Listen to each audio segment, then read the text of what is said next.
I'm from South Philadelphia, the projects. Okay. That's where I'm from. My family, that's where I'm from. Moved up West Philly, had an okay life. My mom, my mom, she worked 3 jobs, good woman. My dad always been in my life. I had a good upbringing, but I always wanted to do what I wanted to do. Okay. I always chose the negative route. I was never a negative person. I just wanted to do what I wanted to do, you know? So I ended up doing a juvenile placement bid. I did a year in Glen Mills for a fight when I was 16. I came home when I was 17. Came home, I was in 11th grade, went to 12th grade, I graduated, walked down the aisle for my mom. That was one of the things in my life so far that I could say like an accolade that I'm very proud of. Absolutely. I walked down the aisle for my mom. Absolutely. So it was like a short brief time of excitement because a couple months later, the detectives came to my house and they said that they had a warrant out for my arrest. So since then, from that point on, for a year, I was fighting the case. I was 19 at the time, just turned 19, I was fighting the case, a robbery case. I was looking at a 10 or 20, but they ended up giving me a 5 to 10. So September 16th, 2019, I got locked up and had to do a 5-year state penitentiary bid at 19. And it was like a hard time for me. I bet it was. And my son, he was born December 1st in 2019. So I wasn't there to see him be born. Oh, man. So I had like a rough background. That's just like the basics of who I am. I got a lot of stuff going on with me, as do everybody. So I don't really look at myself or my situation as like, I don't look for pity or I don't look for like sympathy or nothing that I went through. Because everything I went through is beneficial to me standing here now. Same thing when I came up. I came through the same way. And honestly, I always tell people there's nothing unique about me because there's a lot of brothers out there, and now some sisters are coming through that need to understand that that doesn't give you a badge of honor to see what you went through. Right. That's what I kind of live by. I don't wear none of my stuff or anything that I did or went through in life. I don't really speak about it because that's behind me. Like, I wake up every day with intentions on making my days better.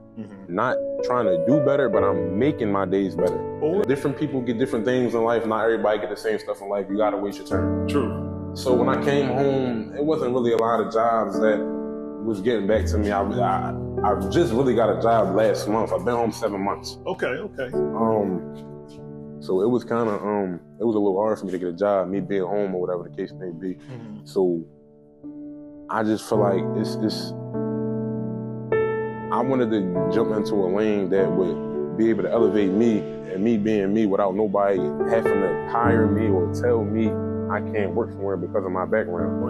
Or judging. Yeah. So I try to create my own lane, a judgmental lane, a judge-free lane, in order for me to go ahead and make it do what I do and succeed in just how everybody else wants to succeed in life. That's what's up. You feel me? I never had, like, since I've been home, ain't nobody give me an opportunity. Ain't nobody give me a chance. Okay. So I just feel like me being in this program, getting ready to graduate, I feel like I'm about to create an avenue and a lane that can't nobody tell me I can't get far in life or I can't succeed or I can't have this.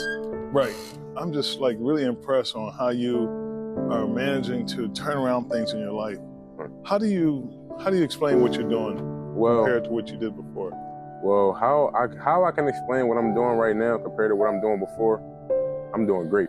Okay. That's what I got to say. I'm doing great for myself. I started off at a lower level I started off at a lower level before I came to PTTI. But what I can say is coming to PTTI, it rose me. Okay. It rose me to high heights that I didn't know I could attain. It gave me a newfound structure, a newfound way of thinking and how to move with the program that I'm in. Listening is a big part of being able to manage your life, to navigate the world. When I can tell you my awakening moment came when there was women that came to our neighborhood to talk about violence in a neighborhood. And when at the end of her presentation, she said, and there's no sense in having these kids die like this. And I was involved with a lot of gangs, right? And she said, because this kid right here, she flashed this picture on the screen, was mine, who died senselessly out there. And that made me feel human again. Right. as crazy as that sounds, Right. it made me feel human. That I couldn't even imagine, like, here's this woman telling a story about stopping gangs and the devastation it was doing, and she lost a child. That was very important for me to hear. Right. And I walked outside and I told any of the gang members, I'll fight anybody to get out. And they said, no, man, you good. And I walked away, and I never stood on the corner again. Right. And at that time, at that moment, I started to elevate. Right. I didn't even have a high school diploma. That's why I went and got a GED. Right. I didn't have really much encouragement around, although my family did encourage me. But you know how the neighborhood is. Right. There's going to be a lot of discouraging moments out there. Have you had that same thing happen? People try to discourage you? I had a lot of discouraging moments in my life. I had teachers tell me I wasn't going to be anything. I had a lot of people doubt me and my abilities in completing tasks or just completing anything in life. Like, I had a lot of doubts, and I proved them wrong. And I feel like you asked me a question, and I don't really feel like I answered it. My awakening moment was when I think my awakening moment was when I first initially caught my case, and my friends, they turned their back on me. How about that? And I ain't had no friends. How about that? I was by myself. That's right. I was by myself. Same here. I was in a dark place. You know, I was getting skinny. I was losing weight. I wasn't talking to nobody. I was stressed out. At this time, I'm 19 at this time. Wow. And I mean, I don't have nobody. I don't got not one friend. They turned their back on me. So nobody comes to see you. Nobody come to see me or nothing. Nobody did anything for me. And before I got locked up, I was fighting my case on the streets for a year. I had ROR. And that year I had on the streets before I had to go do my 5 years, my son's mother, I was with her, and life was good. We had a house together. I'm going to work every day. Wow. I'm not in the streets. I don't hang around nobody negative. I'm feeling good about life. You just left all that. I left all that alone. I'm feeling good about life. Exactly. But the thing that was in the back of my head was, you happy now, but you still gotta go do some time. So that year I had of living a good life, wanting this so bad, I'm like, I'm happy. I was in a great place, and I'm like, I gotta go do some time. So right then and there, September 16th, when I woke up that morning, I cried for about 2.5 hours. Wow. Crying, bawling my eyes out. That day right there, I knew I was done. I was a changed man.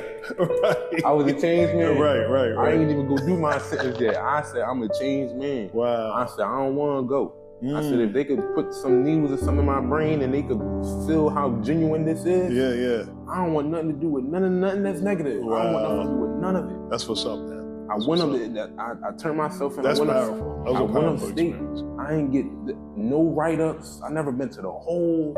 I was in HVAC landscaping. I got my barber certificate. Wow. The whole campus loved me. I was a mentor to the youth in the barber program, the youth offender program. I did a lot of stuff when I did networking. I was as bad as I was a public figure where I was at in a positive way. And a leader. In a positive way. So, yeah, that was my awakening moment. So how long have you been home now? I came home August 5th. I've been home 8 months. 7 months. How's that changed you now that you feel that you're on the right track? I mean, I always tell people, when you come into the school, your life is set up to make millions of dollars. It's easy to do. Projects in your neighborhood, a full-time job if you want, or to become an entrepreneur. How does that help you navigate your future? So it helped me navigate my future. Well, I'm not always. I don't always give myself grace. I'm doing a lot of good things for myself, but I don't always give myself grace because I view myself being bigger than what people view me. So I'm never content with what I'm doing. Right. And people give me flowers every day. Just prior to this interview, I was walking around the neighborhood handing out flyers. Wow, okay. I got a cleaning business. Oh, wow, good for you, man. I started a cleaning business when I came home. Good for you. Started a cleaning business when I came home. I call it Polish Perfect. Yeah. I call myself Mr. OCD. That's what's up. I got an Instagram page, and I'll be promoting. It's word of mouth. It's not legit. I don't got an LLC and stuff, but it's my business. That's it's your business. It's my business, and I love it. I love what I do. And if you ever need a reference, you can have a contact me, okay? Gotcha. So I grind. I'm a go-getter. And like I said, I'm not content with nothing that I do. I got contracts. I got people that call me to clean their houses, they daycares, hair salons, offices. I clean. That's what I do. Okay. I'm a go-getter. And mind you, I told you, I ain't have a job my first 6 months of me being home. So I had to figure out something, and I always had a passion for cleaning. I will clean anything and make it look brand new. And you bought it. You haven't really, ain't taken any breaks since you've been home. Yeah, since I don't take no breaks. I'm tired every day, I promise you. But I got a son and I got stuff that I gotta do. Right. So I just keep going. People always ask me, why you don't take a nap? Why you don't watch TV? I don't even watch TV. Right. I started watching TV 35 years ago. My TV ain't come on since I've been home. The only time it come on when my son come over the house. Okay. I don't watch, so it's like, from the cleaning to me being a handyman, I promote myself as a handyman. You know, word of mouth, social media, you know, I tell people I could fix, I could put together your bed, I could put together a dresser, I can hang something for you. Okay. Whatever it is, ask me, and I'm gonna let you know if I can do it or not. I'm gonna be affordable with my prices, and then I'm gonna get it done. And then the school is helping you because... And then the school is giving me the skill set to actually go and put together a wood dresser or to make a table in somebody's backyard. It's giving me the skills, and not only the skills, it's giving me precision and attention to detail. Right.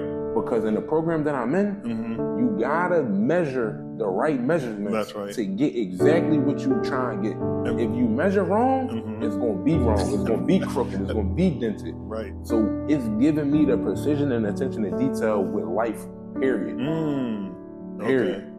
Because quality is everything. Quality is everything. Because I always tell people, you have the chance to do it right the first time. Right. And it may take you, even if it took you either plus or minus a half hour later or earlier, but you'll always have the chance to do it again if it's not right. If it's not right. And it's going to take you double or 2-3 times. Exactly. So we got a motto, we live by drywall carpenters. Measure twice, cut once. Well, you know what? I'm going to have you back here. Okay. To do a second interview.